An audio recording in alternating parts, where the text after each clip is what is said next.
मैं अमरेंद्र बाहुबली यानी मैं सरवाइव करने जा रहा हूँ 100 days on one block in Minecraft pocket edition.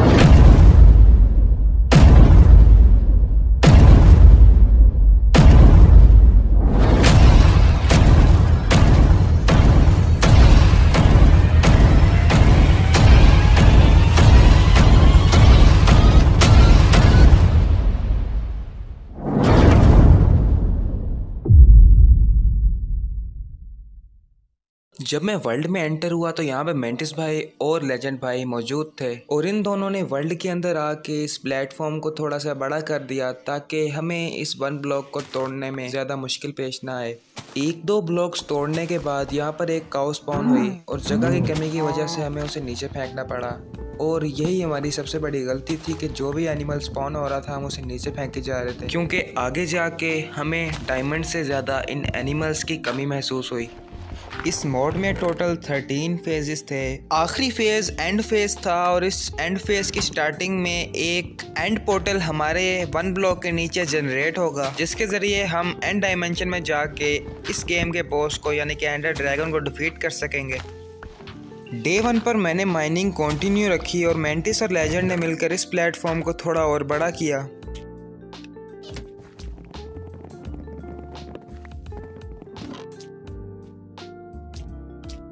कोई मॉब आकर हमें मार ना जाए इस वजह से हमने एक चेस्ट बनाई और अपना सारा का सारा कीमती सामान इस चेस्ट में रख दिया। कुछ देर बाद हमें एक चेस्ट में से एक वाटर बकेट मिली तो हमने उसे भी संभाल लिया क्योंकि ये बहुत कीमती थी। फाइनली डे 1 की नाइट कुछ ग्रास ब्लॉक के साथ हमारा पहला फेज ख़त्म हो गया। अगला फेज केव्स फेज था और उसमें खतरनाक मॉब स्पॉन हो रहे थे, तो हमने अपने आप को बचाने के लिए इसके इर्द गिर्द एक वाल बना दी। वाल बनाने के बाद हमने सेफली अपनी माइनिंग को कंटिन्यू रखा। डे 4 को केव्स वाला फेज़ ख़त्म हो गया और अगला फेज़ मैंग्रोव वाला फेज़ शुरू हो गया। इसी बीच मेंटिस को एक लावा बकेट मिली और उसने एक कबलस्टोन जनरेटर बनाया। देन मैंने अपनी माइनिंग को कंटिन्यू रखा। डे 7 पर यह फेज़ भी ख़त्म हुआ और स्नो फेज़ शुरू हो गया। इस फेज़ में माइनिंग करते हुए एक विलेजर स्पॉन हुआ, हमने उसे बाहर निकाला और अपनी माइनिंग कंटिन्यू रखी। वैसे तो मैं हार्डकोर वर्ल्ड में नहीं खेल रहा था, लेकिन मेरा एम था कि मैं इस वर्ल्ड में एक बार भी ना मरूं। लेकिन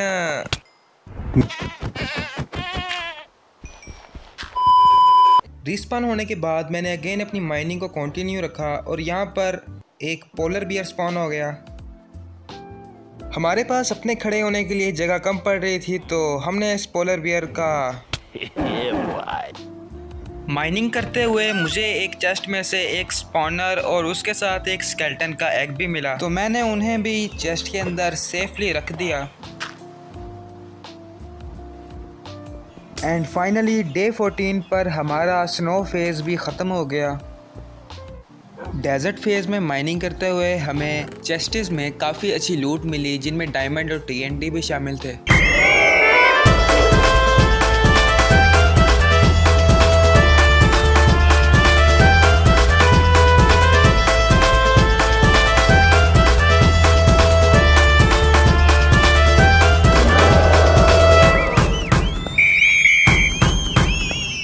जंगल फेज में एंटर होते ही हमें चेस्टिस में से जंगल सैपलिंग के साथ साथ कमाल की लूट भी मिली, तो मैंने वक्त ज़ाया किए बगैर जल्दी से जंगल सैपलिंग को डर्ट लगाकर उसके ऊपर प्लांट कर दिया और देन अगेन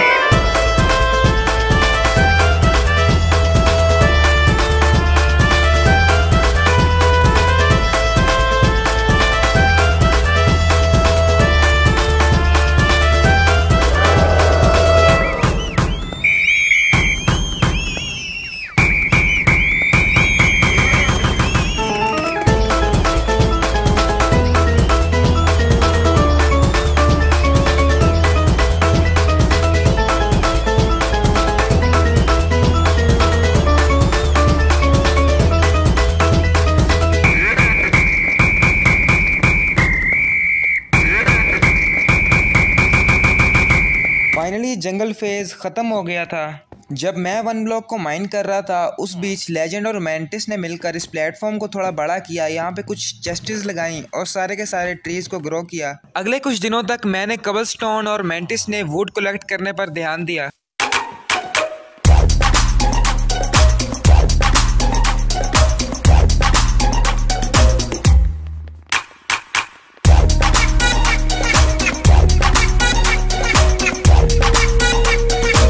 मैं कबलस्टोन कलेक्ट कर करके बोर हो चुका था, तो मैंने अगले कुछ दिनों तक वुड कलेक्ट की। और जैसा कि आप लोग देख रहे हैं यहाँ चेस्ट के अंदर कितनी ज़्यादा वुड पड़ी है। सारी वुड ऑलमोस्ट मेंटिस भाई ने कलेक्ट की है। देन हमने इस प्लेटफॉर्म की लुक को थोड़ा अच्छा बनाने के लिए यहाँ पर स्टोन और रेड को हटाकर वुडन प्लैंक्स का यूज़ किया और इस प्लेटफॉर्म की शेप को भी थोड़ा सा ठीक किया।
प्लेटफॉर्म बनाने के बाद हमने तब तक माइनिंग की जब तक ओशन फेज़ ना आ गया।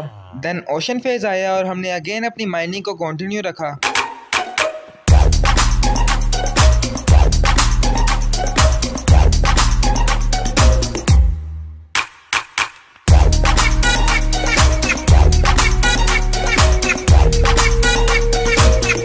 ओशन फेज़ में माइनिंग करते हुए एक एंडर गार्डियन स्पॉन हो गई थी। वो हमें बहुत ज़्यादा डैमेज दे रही थी, तो हमने अपने लिए शील्ड बनाई और उसका भी काम तमाम कर दिया। थोड़ी सी और माइनिंग करने के बाद हमने इस प्लेटफॉर्म के साथ कुछ और प्लेटफॉर्म जोड़ने का फ़ैसला किया। देन मैंने इस प्लेटफॉर्म के एक कोने पर स्टेयर केस बनाई, जिसके आगे मैं सेम डिज़ाइन का लेकिन इससे बड़ा सर्कल बनाने वाला हूँ। स्टेयर केस का फाइनल लुक काफ़ी ज़्यादा अच्छा आ रहा था। मैंने गूगल से एक एग्जैक्ट सर्कल बनाने का फार्मूला सीखा और इस स्टेयर केस के आगे वुडन प्लैंक्स के साथ एक सर्कल बनाया। इस स्पूर्स के सर्कल को कंप्लीट करने के बाद मैंने इसके अंदर एक ओकवुड का सर्कल भी बनाया। देन उन दोनों को अटैच करके मैंने एक मुकम्मल सर्कल वाला प्लेटफॉर्म बना लिया। मेरा अगला टारगेट घर बनाने का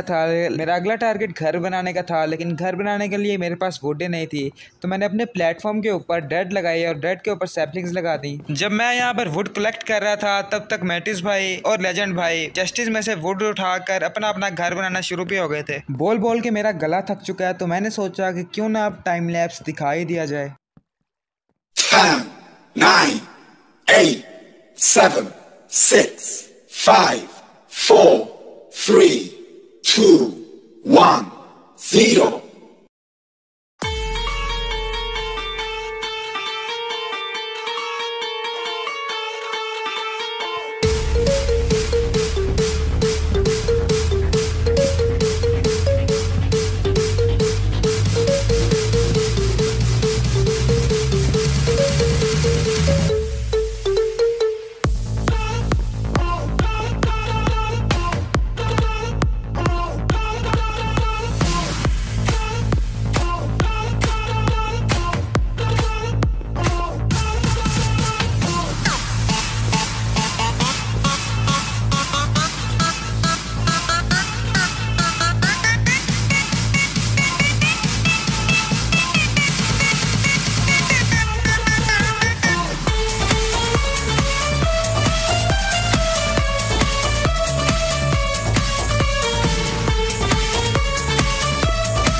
वक्त आ चुका है आप लोगों को अपने घर का टूर देने का। मैं बार बार वॉइड में ना गिरूं तो इसलिए मैंने साइडों पर लीव्स लगा दी हैं। घर में एंटर होते ही सामने की साइड पर कुछ चेस्टीज और क्राफ्टिंग टेबल पड़े हैं और यहाँ नीचे की साइड पर भी कुछ चेस्टीज और बैरल्स पड़ी हैं। मैंने घर में डिजाइनिंग कुछ ज्यादा ही की है।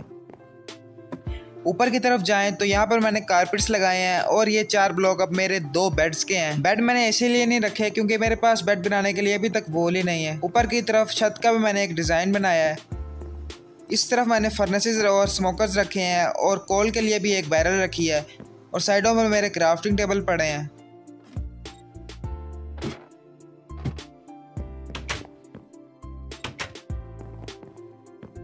और अगर बात कर ली जाए मेंटिस भाई के घर की तो मेंटिस भाई ने कुछ इस टाइप का घर बनाया है। अभी मैं आपको मेंटिस भाई के घर का भी टूर देता हूँ।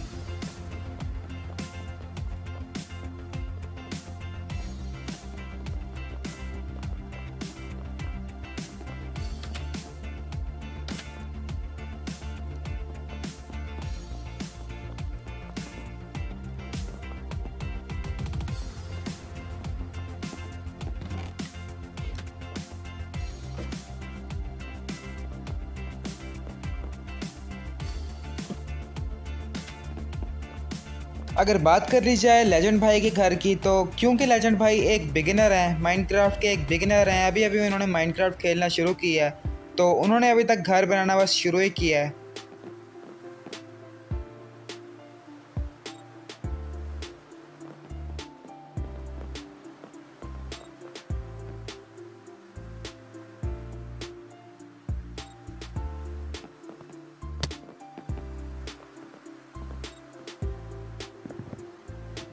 हमारे 1 ब्लॉक वाले सर्कल वाले प्लेटफॉर्म की टोटल 4 साइडें थी और उन 4 में से 3 साइडों पर तो हमने अपने घर ही बना लिए थे। तो फ्यूचर प्रोजेक्ट्स के लिए हमारे पास कोई जगह नहीं थी तो हमने एक साइड से अपने प्लेटफॉर्म को थोड़ा एक्सपेंड किया एंड इस एक्सपेंशन के बाद हमारा प्लेटफॉर्म कुछ ऐसा लग रहा था। हमारा अगला टारगेट इस 1 ब्लॉक वाली वर्ल्ड में विलेजर्स के साथ ट्रेडिंग करने का था, लेकिन हमें एक विलेजर की ज़रूरत थी और माइनिंग करके विलेजर निकलवाने का हमारा कोई मूड नहीं था। तो हमने एक मॉब फार्म बनाने का फैसला किया क्योंकि मॉब फार्म के अंदर ज़ॉम्बी विलेजर आते रहते हैं तो उन्हें क्योर करने का सामान हमारे पास ऑलरेडी है। तो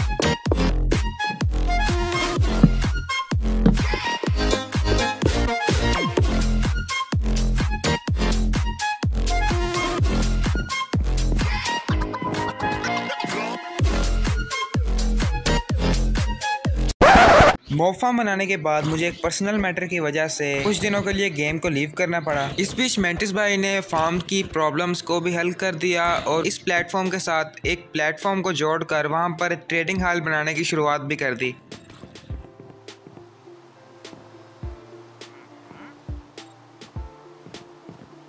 मेंटिस भाई ने मॉब फार्म से 2 ज़ॉम्बी विलेजर निकलवा के उन्हें क्योर कर लिया था तो मैंने उन्हें बोट में बिठाया और लीड से मैं उन्हें ट्रेडिंग हॉल लेके आया।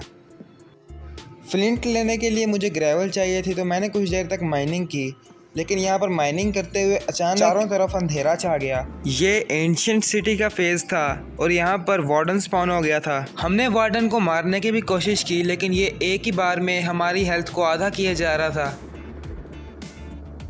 मैं इसे अगेन मारने के लिए गया लेकिन इसने एक शूट में मुझे नीचे वॉइड में गिरा दिया और मेरा सारा सामान गंवा दिया। कुछ देर तक दूर रहने की वजह से वार्डन अपने आप ही डिस्पॉन हो गया और हमने अगेन अपनी माइनिंग को कंटिन्यू रखा। अब ये मत सोचिएगा कि मैं ये डायमंड स्टोन की पिकेक्स से क्यों तोड़ रहा हूँ। वजह यह है कि आयरन जो भी हमारे पास था वो मेंटिस भाई के पास था और वो वार्डन से लड़ाई के दौरान एक बार वॉइड में गए और सारा आयरन गवा गए। इस एंशिएंट सिटी के फेज़ के अंदर जो चेस्टेज आ रही थी उनकी लूट बहुत ही कमाल की थी, जिनमें टोटम गोल्डन एप्पल और इंचेंटेड गोल्डन एप्पल जैसी कमाल की लूट थी। देन फाइनली ये फेज़ भी ख़त्म हुआ और स्ट्रॉन्ग होल्ड फेज़ शुरू हो गया। इस फेज़ में हमें कुछ शेल्कर बॉक्सेस मिले जिनके अंदर डायमंड के टूल्स, डायमंड के आर्मर्स और इंचेंटेड बुक्स के साथ साथ काफ़ी अच्छे खाने की चीज़ें भी थीं। देन हमने 1 ब्लॉक के साथ एक ब्लॉक को तोड़ा और हमें पता चला कि हमारे 1 ब्लॉक के नीचे एंड पोर्टल जनरेट हो चुकी है।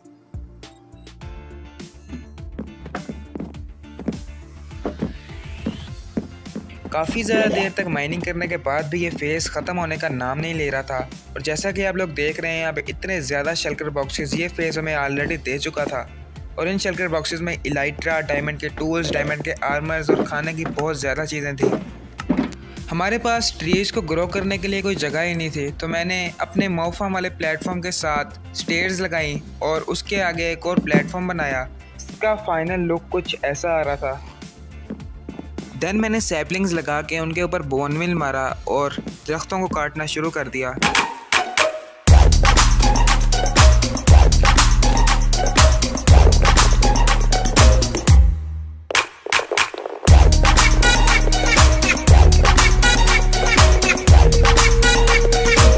देन मैंने फ्लेचर के साथ ट्रेडिंग की और एमरल्ड्स लिए। देन एमरल्ड्स के साथ मैंने फ्लेचर के लेवल को बढ़ाना शुरू किया ताकि वो हमें बेड दे और हम सुकून से सो सकें। शेफर्ड से ट्रेड किए हुए कारपेट्स के साथ मैंने इस ट्रेडिंग हॉल को थोड़ा सा डेकोरेट किया। देन फाइनली मैंने ट्रेडिंग हॉल के अंदर बेड्स लगाए। देन विलेजर्स को ब्रीड करवाने के लिए हमने थोड़ी सी डेट के ऊपर बोन मिल मार मार के पोटैटोज उगाए और वो विलेजर्स को खिलाए। थोड़ी और डेकोरेशन करने के बाद हमारे ट्रेडिंग हॉल का फाइनल लुक कुछ ऐसा आ रहा था। फाइनली वक्त आ चुका था अपने तमाम प्लेटफॉर्म्स के इर्द गिर्द वाल्स बनाने का, तो हमने स्पूर्स वुड और फेंस का यूज़ करके एक डिज़ाइन बनाया और उस डिज़ाइन के ज़रिए सारे के सारे वाल्स को कवर किया। वाल का फाइनल लुक कुछ ऐसा आ रहा था। मैंने स्टेयर्स पे वाल किसी और टाइप की बनाई है और नीचे वाल कोई और टाइप की बनाई है। वाल कंप्लीट करने के बाद मैंने अपने घर का आखिरी काम किया, यानी कि अपने घर में बेड लगाए और उनके ऊपर अपना रिस्पॉन पॉइंट सेट किया।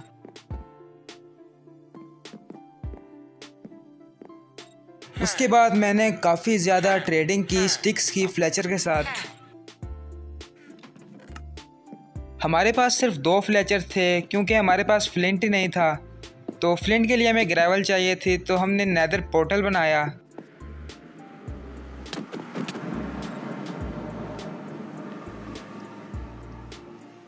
पिगलिन्स को देखते ही हम घर वापस भागे और हमने अपने लिए 3 गोल्डन हेलमेट बनाए। देन हमने उन गोल्डन हेलमेट्स को एकदम इकट्ठे पहना।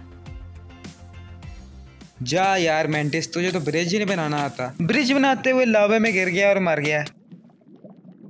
अभी मुझे देखना मैं ब्रिज बनाता और कुछ सीख मुझसे कैसे बनाते हैं ब्रिज। म्यूजिक। एक तो मैं मर के अपना सारा सामान गवा आया हूँ और यहाँ पर इस मैग्मा क्रीम को नशे चढ़े हुए हैं। शर्म ही नहीं आती भाई। देन मैंने फाइनली ग्रेवल कलेक्ट की और ओवरवर्ल्ड में वापस आ गया क्योंकि मैं अब ये ग्रेवल भी गंवाना नहीं चाहता था। देन मैंने एक शल्कर बॉक्स से शवल लिया और इस ग्रेवल का फ्लिंट बनाया। उस फ्लिंट से मैंने कुछ फ्लैशिंग टेबल बनाए और उन्हें ट्रेडिंग हॉल में लगा दिया। देन अगेन मैं वुड कलेक्ट करने लगा।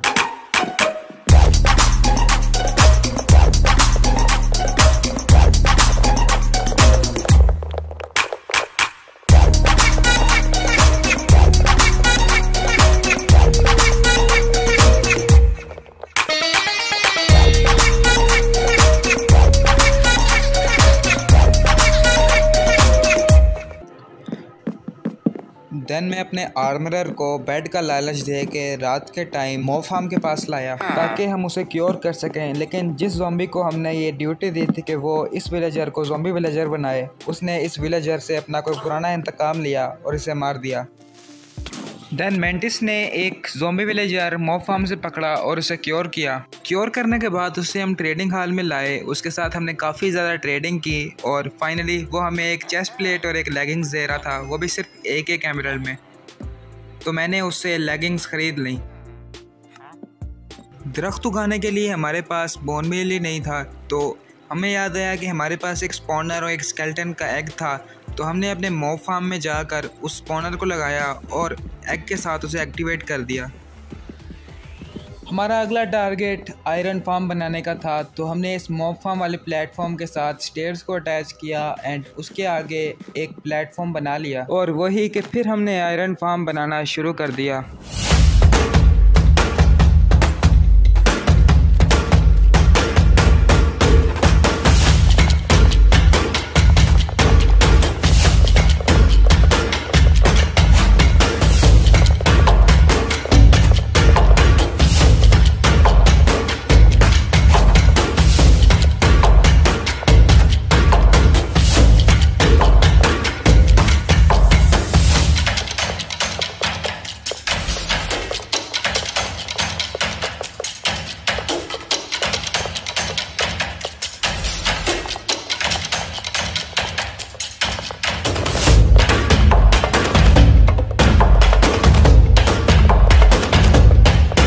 खत्म।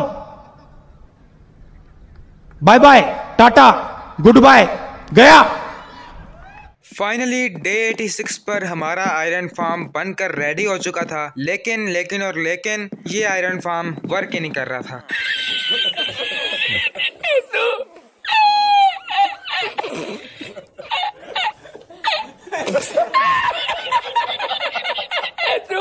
आयरन फार्म बनाते हुए हमने एक और आर्मरर के साथ ट्रेडिंग की और उस आर्मरर ने हमें हेलमेट और शूज़ दिए और वही के हमने हेलमेट और शूज़ उस आर्मरर से ट्रेड कर लिए। फाइनली हम डे 86 पर अपने डायमंड आर्मर में कवर हो चुके थे। डायमंड आर्मर के बनने में जो इतनी ज़्यादा लेट हुई है, इसकी कई वजूहात हैं। एक वजह तो ये है कि डायमंड हमें मिले बहुत कम है और दूसरी वजह यह है कि एक दो आर्मर तो बन ही जाने थे, लेकिन जो डायमंड हमें मिले वो हमने अपनी इन्वेंट्री में रखे और अपने साथ हम जब वॉइड में गिरे तो अपने साथ डायमंड भी ले डूबे। आयरन फार्म में हमने 2 टूल स्मिथ भी रखे और उन 2 में से एक टूल स्मिथ हमें एक डायमंड का एक्स और एक डायमंड का पिकेक्स दे रहा था, तो मैंने उससे ट्रेड कर लिए। अब डायमंड स्वॉर्ड को छोड़ के मेरा सारा डायमंड आर्मर और मेरे सारे डायमंड टूल्स बन चुके थे। आगे के कुछ दिन मैंने इन शल्कर बॉक्सेस की सेटिंग करने में और मेंटिस भाई ने ट्रेडिंग हॉल की शेप को कुछ बेहतर बनाने में गुजारे। इन सारे शल्कर बॉक्सेस की लूट मैंने इन वाइट शल्कर बॉक्सेस में रखी। इस शल्कर बॉक्स में हमारे सारे पोशंस पड़े हैं। उसके साथ वाले शल्कर बॉक्स में हमारे सारे इलाइट्रा पड़े हैं। इसमें हमारी सारी इंचेंटेड बुक्स पड़ी हैं। इंचेंटेड बुक्स हमें कुछ ज़्यादा ही मिली हैं, तो उसके लिए 2 से 3 शल्कर बॉक्सेस लगे हमें।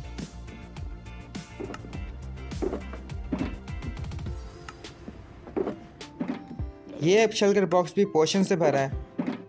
इस शल्कर बॉक्स में हमारा सारा खाना पड़ा है, तो मुझे भी खाने की ज़रूरत है, तो मैं यहाँ से कुक्ड फ़िश ले लेता हूँ।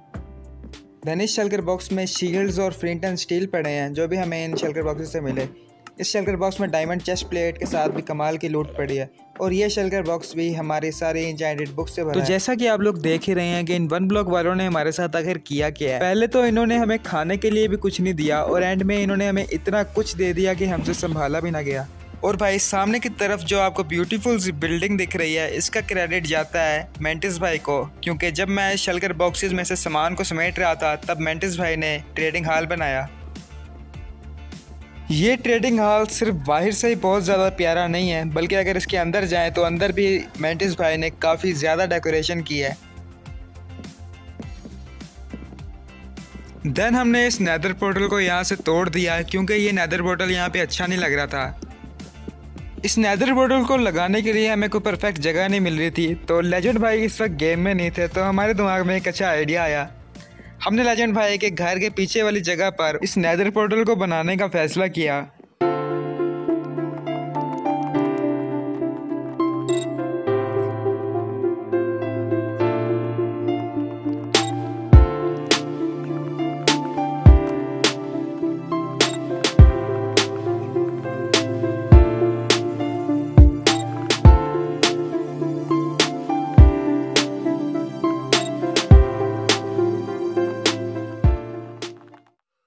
फाइनली मेंटिस भाई ने अपने शुभ हाथों से इस नेदर पोर्टल को ऑन कर दिया।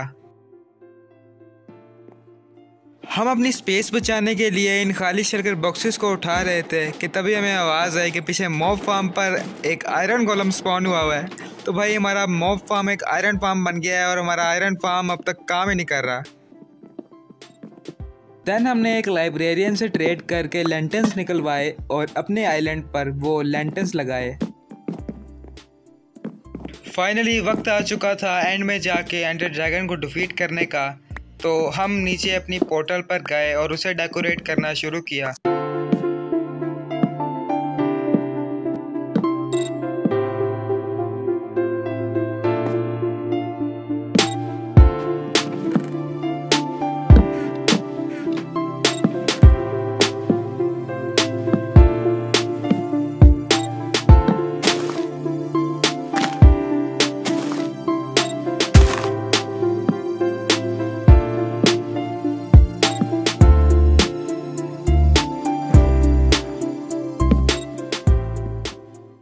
देन मैंने एंडर ड्रैगन से फाइट करने की पूरी तैयारी की, अपने आर्मर को रेडी किया, टूल्स को रेडी किया, गोल्डन एप्पल लिए, इंचेंटेड गोल्डन एप्पल लिए और साथ में कुछ इंस्टेंट हेल्थ के पोशन भी पकड़ लिए और वीदर स्केल्टन हेड और सोल सैंड भी ले ली क्योंकि हम वीदर को भी मारने वाले थे। अभी आप लोग ये मत सोचिएगा कि ये दोनों चीज़ें हमारे पास आई कहाँ से। तो भाई जो मेरा पर्सनल मैटर की वजह से मुझे कहीं बाहर जाना पड़ा था, तो तब नेदर फेज मैंटिस भाई ने अकेले ही माइन किया था और उन्हें उस नेदर फेज में से एक चेस्ट में से ये दोनों चीज़ें मिली। फाइनली डे 94 पर मैंने अपने एंड पोर्टल में सारी की सारी एंडर आइज लगा दी।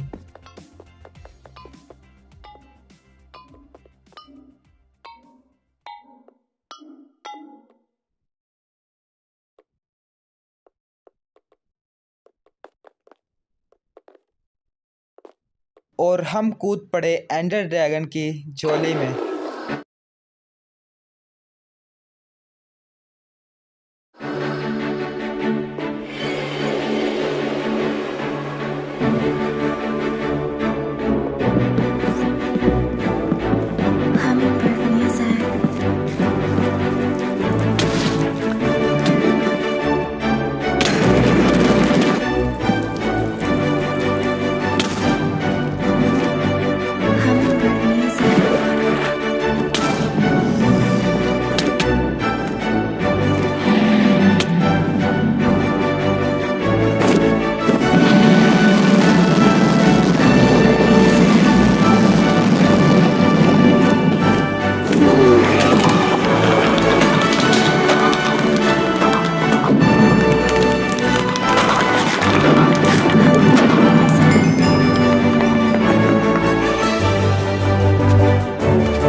तो भाई एंडर ड्रैगन और वीदर से फाइट करते हुए हमारा सारा आर्मर टूट गया और हमारे ऑलमोस्ट सारे ही टूल्स भी कहीं ना कहीं गायब हो गए क्योंकि हम इतनी बार मरे थे कि हमारा आधा सामान तो वॉइड में गिर गया या फिर टूट गया और हमारे सारे golden Apple, enchanted golden Apple भी ख़त्म हो गए।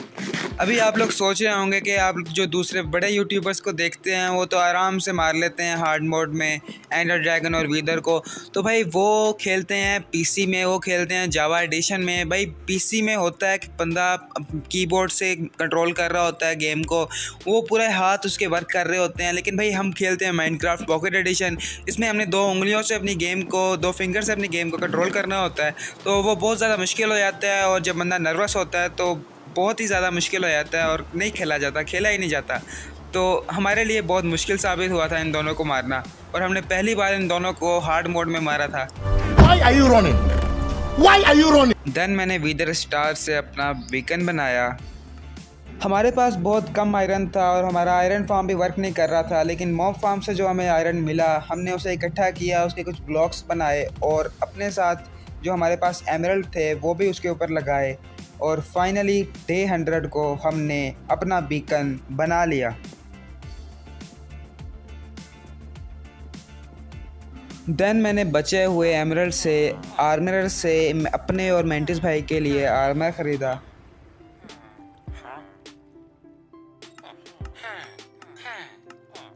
फाइनली डे 100 पर हमने एक और बार अपना डायमंड आर्मर कंप्लीट किया।